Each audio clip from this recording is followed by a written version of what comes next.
ஒருத்தவங்க வந்து எங்கிட்ட கேட்டதில்ல சார், என் பிள்ளைக்கு வந்து வேலை வாய்ப்பு நல்லபடியாக அமையுமா, இப்போ ஒரு ஆப்பர்ச்சுனிட்டிஸ் எல்லாம் வந்துட்டு இருக்கு, அதை வந்து நல்லபடியாக கிடைக்கணும், ஏதாவது ஒரு விஷயத்தில் அவங்க கைட் பண்ணுங்க சார் அப்படின்னு சொன்னேன். நான் சொன்னேன், உங்கள் வீட்டுக்கு பக்கத்தில் என்ன கோயில் இருக்குது அப்படின்னா, வரசித்தி விநாயகர் அப்படி இருக்கார். சரி, நீங்கள் என்ன பண்ணுறீங்கன்னா டெய்லி காலையில் வரசித்தி விநாயகரை மனசார வேண்டிண்டு தீபம் ஏற்றி பாருங்க.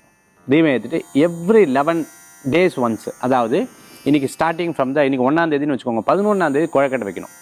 அடுத்தது பார்த்துட்டேன்னா திருப்பி ஒரு 11 நாள், அடுத்த 11 அப்போது 11 மணி 22ஆம் தேதி குழக்கட்டை வைக்கணும், திருப்பி அடுத்த 11, இப்படி 6 times நீங்கள் வர மாதிரி பண்ணிக்கோங்க அப்படின்னு சொன்னேன். ஓ சூப்பர் சார், கண்டிப்பாக நான் கடைபிடிக்கிறேன்னு சொல்லிட்டு தொடர்ந்து கடைபிடிச்சாங்க.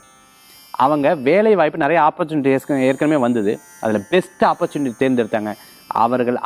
அவர்கள் வெளிநாடு போனாங்க, நல்ல டாப் மோஸ்ட் நல்ல ஒரு பொசிஷனில் அவங்க இருந்தாங்க. ரொம்ப சந்தோஷப்பட்டாங்க. சார் என் பையன் வந்து ரொம்ப நல்ல